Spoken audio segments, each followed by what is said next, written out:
जम्मू कश्मीर के पुंछ और शोपियां में आतंकियों से मुठभेड़। पुंछ में एक जेसीओ समेत 5 जवान शहीद। शहीदों को आज राजौरी में श्रद्धांजलि दी जाएगी। पुंछ में शहीद गुरदासपुर के 30 साल के मनदीप सिंह के घर मातम का माहौल। परिवार पर टूटा दुखों का पहाड़। पीछे छोड़ गए बुजुर्ग मां, पत्नी, एक 4 साल और दूसरा करीब 1.25 महीने का बेटा। पंजाब सरकार का पुंछ में शहीद पंजाब के 3 जवानों के परिवारों को 50-50 लाख रुपए आर्थिक मदद देने का ऐलान। एक सदस्य को सरकारी नौकरी देने की भी घोषणा। बांदीपोरा और अनंतनाग में सुरक्षा बलों को बड़ी कामयाबी। एक आतंकी ढेर। बांदीपोरा में मारा गया लश्कर का आतंकी इम्तियाज अहमद डार। हाल के आतंकी वारदातों में शामिल था।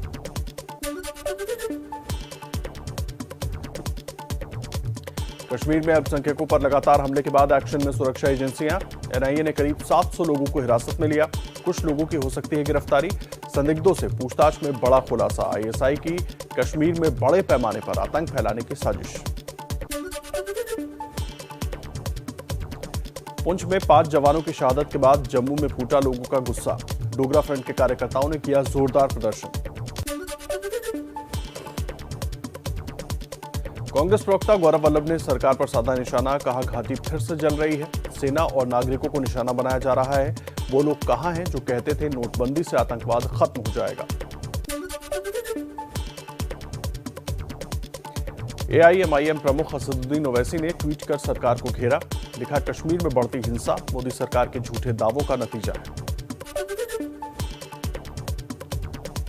पूर्व सीएम महबूबा मुफ्ती ने फिर की पाकिस्तान से बातचीत की वकालत। कहा, चीन से बात कर रहे हैं तो पाकिस्तान से क्यों नहीं।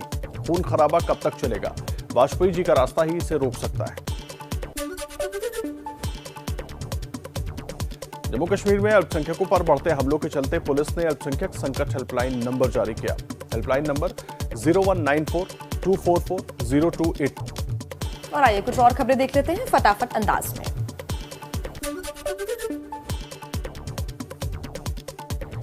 लखीमपुर कांड में मुख्य आरोपी आशीष मिश्रा को आज कस्टडी में लेगी यूपी पुलिस। कोर्ट ने 12 से 15 अक्टूबर तक 3 दिनों की रिमांड पर भेजा। शनिवार की रात गिरफ्तार हुआ था आशीष। कोर्ट ने आशीष मिश्रा को 3 शर्तों के साथ पुलिस रिमांड पर भेजा। अभियुक्त का मेडिकल कराया जाएगा, शारीरिक या मानसिक तौर पर प्रताड़ित नहीं किया जाएगा और तीसरी शर्त, वकील भी दूर से खड़े होकर ही बातचीत करेंगे। यूपी के लखीमपुर खीरी हिंसा में मारे गए किसानों की अंतिम अरदास की रस्म आज। संयुक्त किसान मोर्चा का पूरे देश में शहीद किसान दिवस मनाने का ऐलान।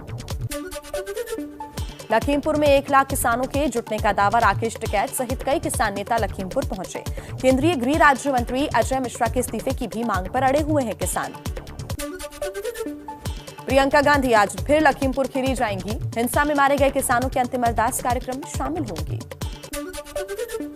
यूपी के सीएम योगी आदित्यनाथ ने सभी जिलों के डीएम और एसपी के साथ बैठक की। मीटिंग में किसानों के प्रस्तावित आंदोलन को लेकर चर्चा हुई। लखीमपुर जिले में एडीजी और आईजी रैंक के पुलिस अधिकारी तैनात। लखीमपुर कांड पर राहुल गांधी का ट्वीट। लिखा, मंत्री को बर्खास्त न करके बीजेपी न्याय प्रक्रिया में बाधा डाल रही है। बीजेपी को न किसानों की परवाह है और न अपने कार्यकर्ताओं की।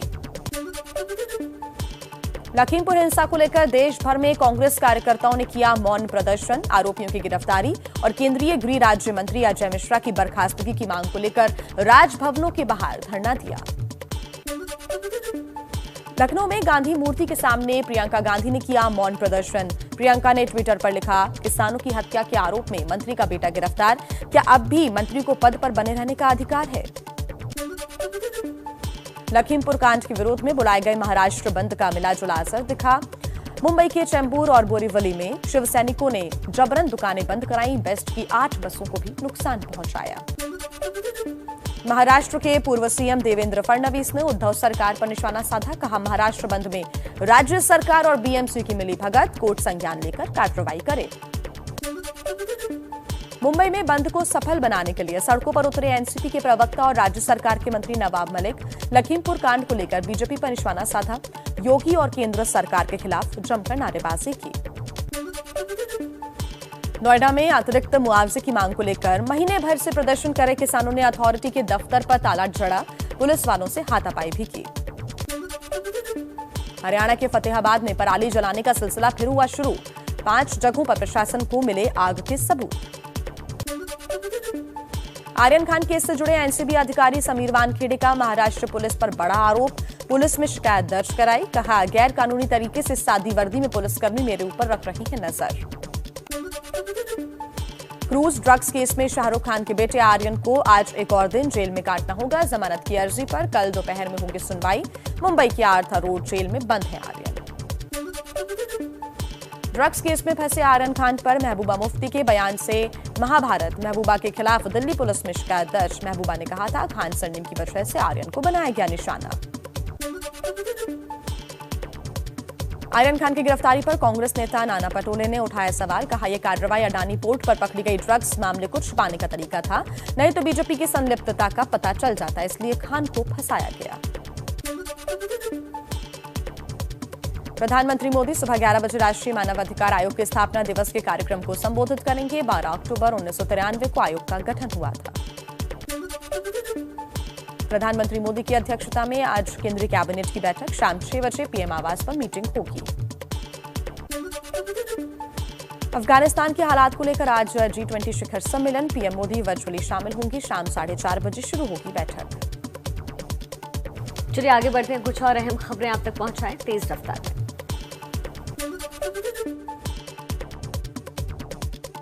कोयले की कमी और बिजली संकट की खबरों के बीच ऊर्जा और कोयला मंत्री के साथ गृह मंत्री अमित शाह की बड़ी बैठक। एनटीपीसी के अधिकारी भी मौजूद रहे। सूत्रों के मुताबिक अमित शाह ने जल्द से जल्द हालात सुधारने के उपाय करने के निर्देश दिए। कई राज्यों से कोयले की कमी से बिजली उत्पादन असर की खबर। एमपी के इंदौर में पावर कट बढ़ा। महाराष्ट्र में बिजली घरों को प्रतिदिन जरूरत का सिर्फ 50% कोयला ही मिल रहा है। बिहार के सीएम नीतीश कुमार ने भी मानी बिजली संकट की बात। कहा बिजली सप्लाई करने वाली कंपनियों को जरूरत के मुताबिक नहीं मिल रहा कोयला। यूपी में बिजली संकट की आशंका पर सीएम योगी ने की बैठक। शाम 6 बजे से सुबह 7 बजे तक बिजली कटौती न करने के आदेश दिए गए। यूपी के रायबरेली में विद्युत ताप घरों को कोयले की आपूर्ति न होने से विद्युत संकट गहराया। ऊंचाहार में कोयले की कमी से 1 यूनिट बंद की गई। एमपी सरकार के प्रवक्ता नरोत्तम मिश्रा का एबीपी न्यूज पर दावा। कहा कोयले का संकट प्रदेश में उतना नहीं है जितना बताया जा रहा है। पर्याप्त कोयला है, 1-2 दिन में हालात और बेहतर होंगे। पंजाब के सीएम चरणजीत सिंह चन्नी ने कहा कोयले की कमी से पंजाब समेत कई राज्यों में बिजली संकट। कोयला स्टॉक के लिए केंद्र सरकार के संपर्क में। कोयले की कमी की वजह से पंजाब में थर्मल प्लांट की 5 यूनिट बंद की गई। क्षमता से 1500 मेगावाट कम बिजली का उत्पादन हो रहा है। दिल्ली के ऊर्जा मंत्री सत्येंद्र जैन का बयान। बोले एनटीपीसी ने शहर को दी जाने वाली 4000 मेगावाट बिजली की आपूर्ति को आधा कर दिया है, जिसके चलते सरकार महंगी गैस आधारित बिजली उच्च बाजार दर पर खरीदने पर निर्भर। यूपी में विधानसभा चुनाव की तैयारी को लेकर दिल्ली में बीजेपी नेताओं की अहम बैठक। राष्ट्रीय अध्यक्ष जेपी नड्डा समेत यूपी बीजेपी के चुनाव प्रभारी धर्मेंद्र प्रधान, राधा मोहन सिंह शामिल हुए। बीजेपी सांसद मेनका गांधी ने राष्ट्रीय कार्यकारिणी से हटाए जाने पर कहा हर साल राष्ट्रीय कार्यकारिणी में बदलाव होता है। कार्यकारिणी में 25 साल से थी, नए लोगों को मौका मिलना चाहिए। समाजवादी पार्टी के अध्यक्ष अखिलेश यादव आज कानपुर से समाजवादी विजय यात्रा की शुरुआत करेंगे। यात्रा से पहले अखिलेश की लोगों को इमोशनल संदेश देने की कोशिश। पिता मुलायम सिंह यादव से विजयी होने का आशीर्वाद भी लिया। प्रगतिशील समाजवादी पार्टी के अध्यक्ष शिवपाल यादव आज से शुरू करेंगे चुनावी अभियान। मथुरा के वृंदावन से रथ यात्रा की शुरुआत करेंगे। चुनाव से पहले उत्तराखंड में बीजेपी को बड़ा झटका। परिवहन मंत्री यशपाल आर्य बेटे के साथ कांग्रेस में लौटे। यशपाल आर्य 6 बार से विधायक हैं। उत्तराखंड के पूर्व सीएम हरीश रावत ने दिल्ली आवास पर पुराने साथी यशपाल आर्य का स्वागत किया। हरीश रावत के घर तिलक लगाकर किया गया स्वागत। जम्मू कश्मीर में फारूक अब्दुल्ला की पार्टी नेशनल कॉन्फ्रेंस के 2 नेताओं ने बीजेपी का दामन थामा। देवेंद्र राणा, सुरजीत सिंह ने रविवार को दिया था इस्तीफा। पंजाब के सीएम चन्नी ने मेरा घर मेरे नाम स्कीम की शुरुआत की। गांव और शहरों के लाल डोरा की जमीन पर बने उनके मालिकों के नाम किया जाएगा घर। दिल्ली के सीएम अरविंद केजरीवाल का आज पंजाब के जालंधर का दौरा। शाम 6 बजे देवी तालाब मंदिर में पूजा भी करेंगे।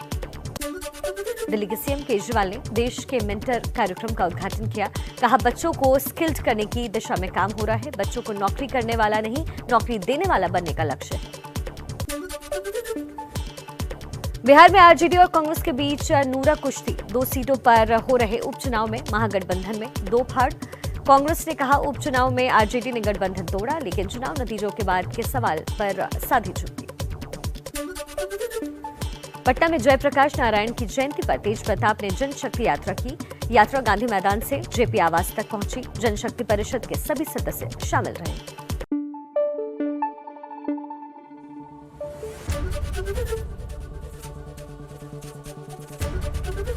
एबीपी न्यूज आपको रखे आगे।